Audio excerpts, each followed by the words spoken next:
Voilà, donc le cours d'aujourd'hui va concerner un algorithme fondamental qui est celui de calcul qu'on appelle les plus courts chemins, calcul des plus courts chemins dans un graphe. Mais on a besoin donc d'un certain nombre d'outils que je vais introduire maintenant. Jusque-là, nous avons parlé d'un graphe comme étant composé de ses sommets et de ses arcs ou bien de ses arêtes selon qu'il est orienté ou non orienté.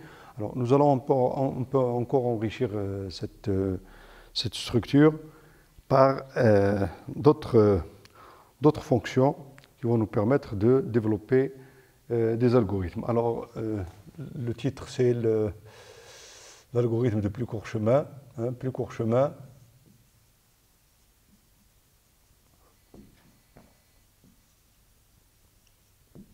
Dans un graphe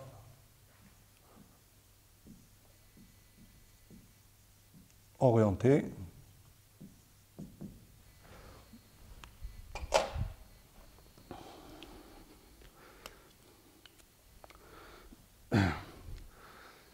alors il s'agit de quoi en gros c'est quoi, on va affecter aux arcs ou aux arêtes, on va affecter des poids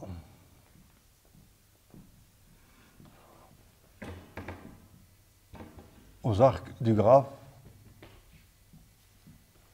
On a déjà signalé cette condition. Ça concerne donc par exemple un graphe routier avec chaque arc qui signifie, on lui ajoute la longueur de cette route entre deux localités, ou bien un débit maximum par exemple dans le cadre de réseau de circulation, etc. Donc on peut imaginer un certain nombre de situations qui donnent donc des graphes dans lesquels les arcs sont évalués ou bien pondérés. Alors pour cela, on a donc un graphe G qui est toujours composé évidemment de ses sommets et de ses arcs. Et à chaque IJ appartenant à E, on va lui ajouter un coefficient.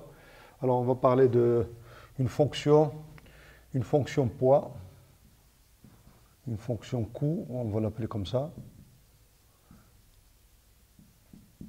Une fonction coût. Alors on va la noter une fonction gamma qui va de E. Alors il peut aller dans R. Ça peut être des coefficients uniquement positifs, mais bon, voilà, qui à chaque IJ appartenant à E, on lui associe donc gamma de IJ, gamma IJ, qui est un coefficient donc qui appartient à R ou bien R+. Ce sera, gamma IJ, c'est le poids de l'arc IJ, le poids de l'arc IJ. Bien.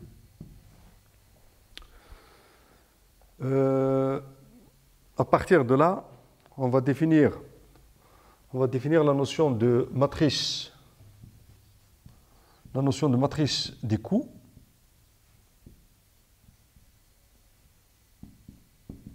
Les coûts n'existent ici, par exemple, que pour les arcs qui s'appartiennent à E. Donc si j'ai un couple IJ qui n'appartient pas à E, il n'a pas de poids. Alors on va faire une sorte de prolongement de la façon suivante. On va appeler la matrice des coûts C, qui est une matrice carrée, CIJ. On aime bien les matrices. IJ égale 1 jusqu'à n. Donc le cardinal, un graphe d'ordre n. On n'a pas besoin du cardinal de E. Avec, alors CIJ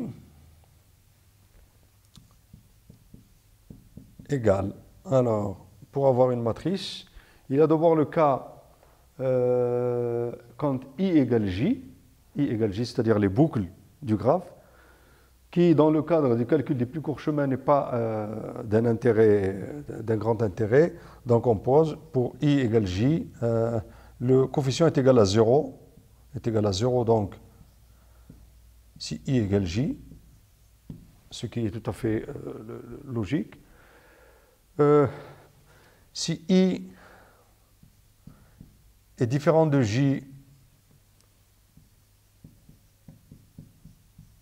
et aucun arc ne correspond à IJ, c'est-à-dire IJ n'appartient pas à E, on lui attribue un nombre grand, un grand nombre, on va noter l'infini, et puis, donc, on va associer gamma de IJ, c'est-à-dire le poids de l'arc IJ, si I est différent de J, et IJ est un arc appartenant à E, c'est donc ce qu'on appelle la matrice des coûts du graphe.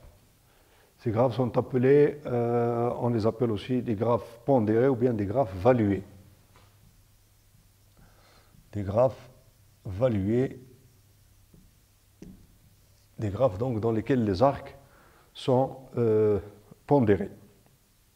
On a donc la matrice des coûts qui est là. On a donc la matrice d'adjacence qui est associée à tous les graphes. On lui associe une nouvelle matrice qui est la matrice des coûts, définie sous cette forme avec donc des artifices pour les boucles et pour les arcs qui n'existent pas et les arcs qui sont pondérés. On a donc une nouvelle matrice ici que l'on pourra exploiter dans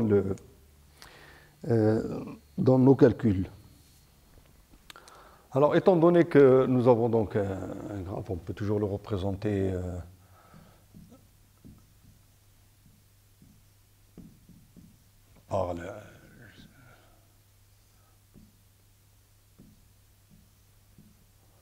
par exemple, hein, on peut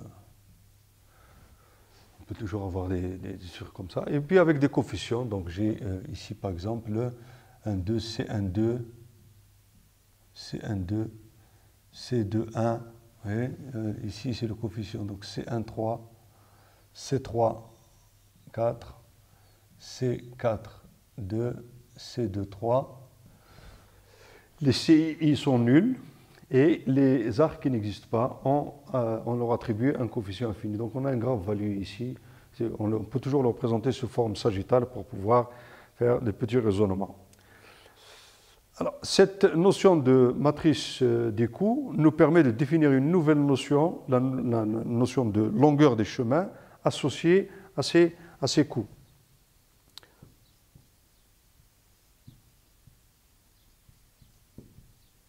Longueur d'un chemin. Alors, jusqu'à maintenant, la longueur d'un chemin était définie comme étant le nombre d'arcs utilisés sur un chemin, puisque tous les chemins sont en quelque sorte pondérés avec un coefficient 1. Ici, nous avons d'autres coefficients, donc ça nous permet de donner une nouvelle définition de la longueur. Alors, on va noter une notation que l'on va utiliser tout au long de ce chapitre. On va appeler PST, où S et T sont des sommets, un chemin de S à T.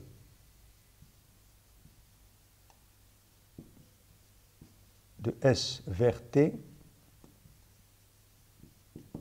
P comme patte en anglais. Donc on va noter un chemin sous cette forme, c'est-à-dire finalement que PST c'est égal à, alors I1 qui est égal à S, suivi d'un sommet I2, etc., IP-1 et IP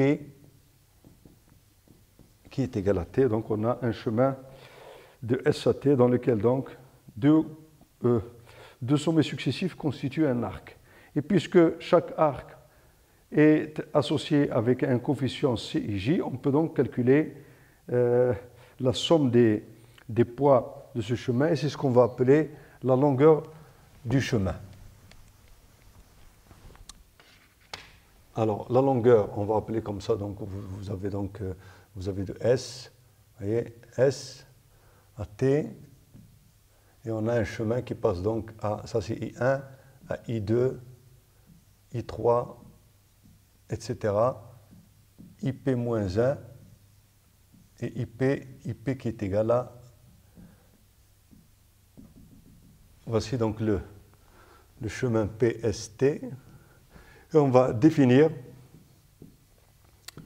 la longueur de ce chemin, longueur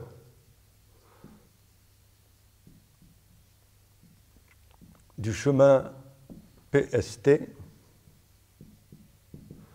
on va le noter L de PST, la longueur du chemin PST, c'est la somme des coefficients associés, donc de CIJ, la somme des CIJ, dans lequel l'arc IJ, pour tous les arcs IJ appartenant à PST, donc c'est une notation concentrée pour dire que la longueur de ce chemin, c'est la somme des coups des arcs participant au chemin PST. C'est donc la longueur du chemin. Une deuxième définition donc, et la définition précédente est équivalente à celle-là en considérant CIJ égale 1, quel que soit IJ, on retrouve la définition précédente. Alors, on va encore ajouter autre chose, qui est donc la problématique qui va se poser, c'est la notion de plus court chemin. Entre deux sommets S et T, il peut exister plusieurs chemins allant de S vers T. À chaque chemin, on associe sa longueur. Donc on peut se poser la question de l'optimisation de cette longueur, c'est-à-dire de trouver le chemin de plus petite longueur, et c'est ce qu'on appellera un plus court chemin de S à T. Donc problème. Alors il peut exister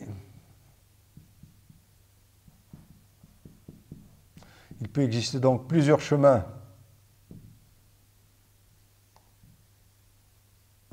de S vers T. Chaque chemin a une longueur, d'où la question trouver un plus court chemin. Il peut en exister plusieurs, donc on dit un plus court, c'est-à-dire qui minimise un plus court chemin de S vers T, c'est-à-dire un chemin qui minimise, on peut aussi optimiser vers le maximum, qui minimise L de PST, la longueur de PST. Alors on va le noter pour le reconnaître, un plus court chemin, on va noter PST étoile, un plus court chemin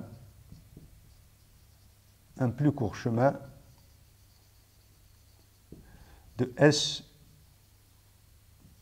vers T. Voici donc. D'où la problématique, c'est de déterminer donc, pour S et T donnés, déterminer un plus court chemin. Et quand on a un plus court chemin, on calcule sa longueur donc en sommant sur les coups. Voici donc le problème tel qu'il se pose. Comment donc déterminer un PST étoile à partir de S et T donnés dans un graphe valué?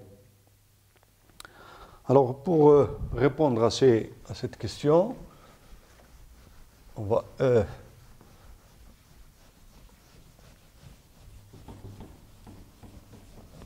va se poser quelques questions préliminaires sur l'existence d'abord, sur l'existence de tels chemins optimaux et par la suite de la méthode pour les déterminer.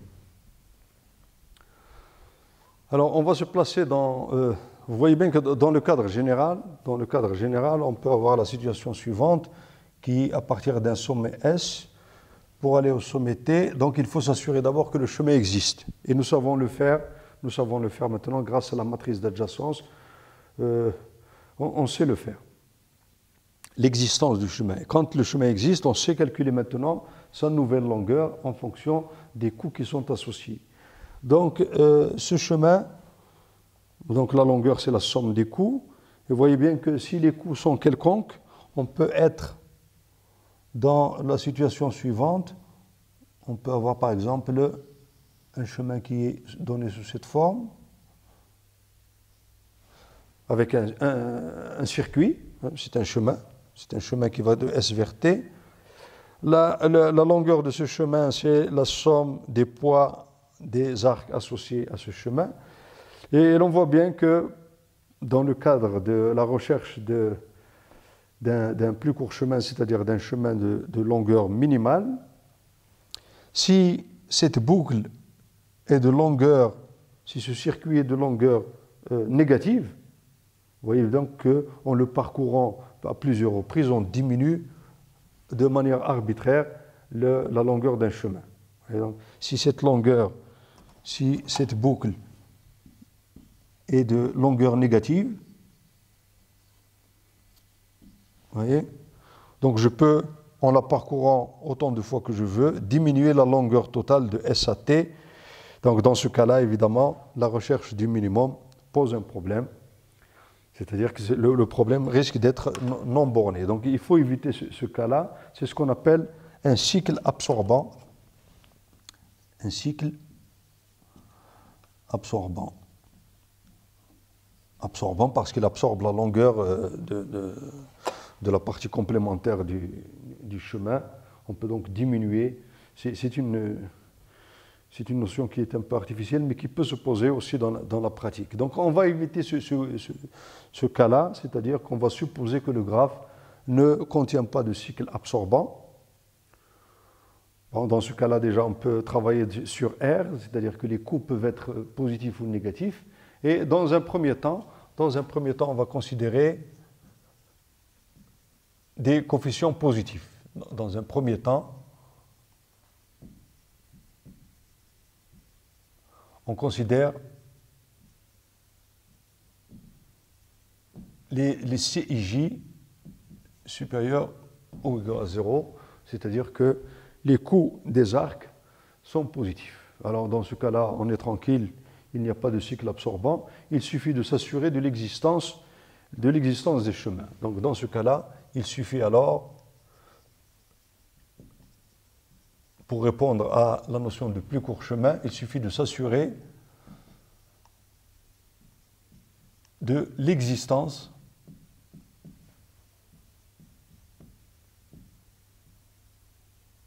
des chemins, ou bien au moins un de S vers T, pour pouvoir répondre à cette question. Alors, avec cette hypothèse-là,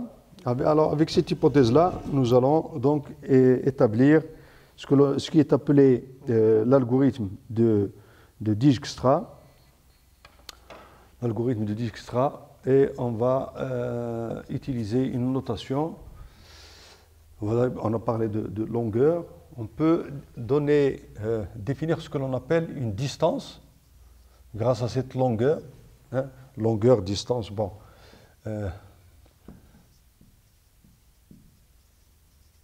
Distance, donc la notion de distance, on la connaît donc dans les espaces métriques en mathématiques. Elle vérifie les trois propriétés donc de distance d'un point à lui-même est égale à 0, la distance de x à y égale distance de y à x et l'inégalité triangulaire. Bon, on va voir que ça correspond à peu près à cette notion que l'on va appliquer au graphe.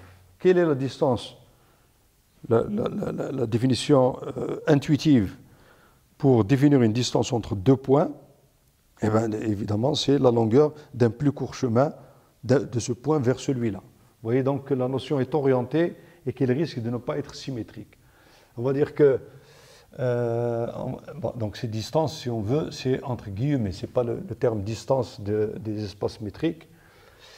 On a donc un graphe évalué.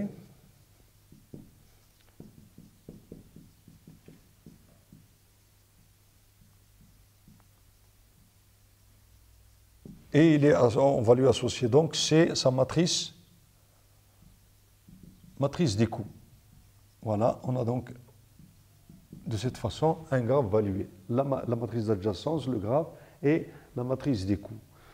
Alors, on a vu qu'à chaque arc, on associe donc un coefficient, soit donc un CIJ, soit 0, soit l'infini, mais on peut aussi associer à chaque sommet un coefficient de la façon suivante. Alors nous allons parler, on va fixer un sommet donné, un sommet, ça peut être le sommet 1 tout simplement, puisque la numérotation est arbitraire, et puis on va définir à partir de ce sommet des plus courts chemins de S à I. Hein, les plus courts chemins de S à I permettent de définir, alors, vous voyez la chose suivante, quel que soit i élément de x, on peut définir d de i ou bien ds de i, on va le noter comme étant la longueur d'un plus court chemin de S à I d'un plus court chemin. Vous voyez? Ce coefficient existe. On s'assure que les chemins de S à I existent. Donc un plus court chemin de S à I existe, c'est PSI étoile. Sa longueur définit une quantité que l'on appelle ds de I, ou bien d de I si S est fixé sans ambiguïté. On appelle ds de I la distance de S à I. Distance de S vers I, ou bien de distance de S à I. Alors vous voyez que là, on n'a pas la symétrie, hein, puisque distance de S à I et distance de I à S, distance de I à S peut même ne pas exister. Donc, ce n'est pas tout à fait une distance. Mais si on imagine un graphe qui est non orienté et symétrique, c'est-à-dire que le coefficient CIJ égale CJI, on aura la symétrie de D et ça correspondra effectivement à une distance puisque D de I à I ou bien D de S à S est égal à 0 et l'inégalité triangulaire est vérifiée de façon évidente. Les coefficients sont tous positifs. C'est ce qu'on appelle aussi, ce genre de fonction, on appelle une fonction de marquage puisque à chaque sommet on lui associe un coefficient. On appelle ça D de S à I, ce qu'on appelle une fonction de marquage.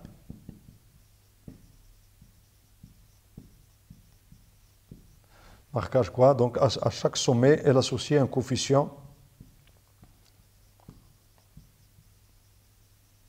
À chaque sommet I, on associe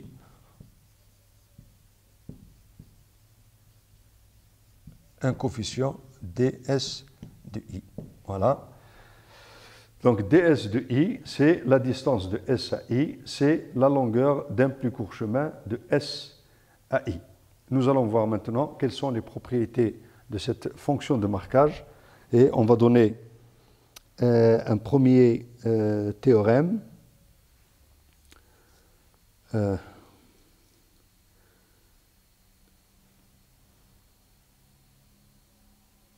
Alors, on va voir donc un premier théorème. Alors, ds de I.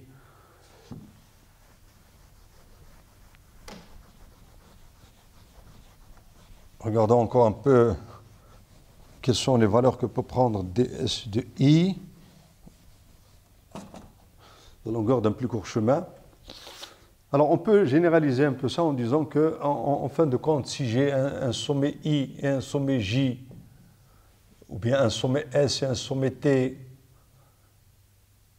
vous voyez, et qu'il n'y a pas de chemin, il n'y a pas de chemin de S à T, s'il n'existe pas de chemin de S à T, ben, ça veut dire quoi? Ça veut dire que donc, il n'y a pas de suite d'arcs consécutifs qui mènent de S à T.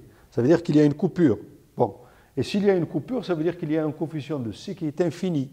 Et s'il est infini, ça veut dire que la longueur du chemin est infinie. Ça veut dire tout simplement que s'il n'y a pas de chemin de S à T, ça veut dire que la longueur, ben, si on veut, de S à T, et donc il n'existe pas, celui-là non plus, est égal tout simplement à l'infini. Hein? Donc, et on va dire que c'est de S de T. La distance de S à T est infinie parce que ça veut dire qu'il n'existe pas de chemin donc, de S à T. Mais enfin, ça veut dire donc que ds de I, ds, l'application ds, est une application qui va de x vers R+, parce que les coefficients sont positifs, et on va lui ajouter l'infini dans le cas où le chemin n'existe pas. On a donc la fonction de marquage qui est définie de x dans R+, union plus l'infini. Alors on va voir un peu quelles sont les propriétés de cette fonction.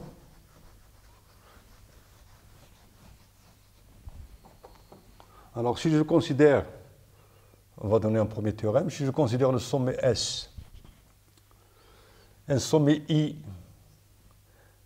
et un sommet J, Oui. Alors, de S à I, il y a un PSI étoile. Un PSI étoile qui me permet donc de définir sur I un DS de I. La même chose pour J, il existe un PSJ étoile et qui me permet donc de définir un DS de J. Un DS de J. Donc ds de I, c'est la longueur d'un plus court chemin de S à I. ds de J, la longueur d'un plus court chemin de S à J. Ça, on peut l'appeler ici PSI étoile. Et ça, c'est un PSJ étoile. Bien. Or, entre I et J, j'ai un coefficient de la matrice des coups qui s'appelle CIJ, qui peut être nul, infini ou bien fini. Alors, quelle est la relation entre ces différentes quantités? Vous voyez que, par exemple, vous voyez bien qu'on le voit ici, PSJ étoile, c'est celui-là, c'est un plus court chemin de S à J. Mais vous voyez bien que j'ai un chemin ici, de S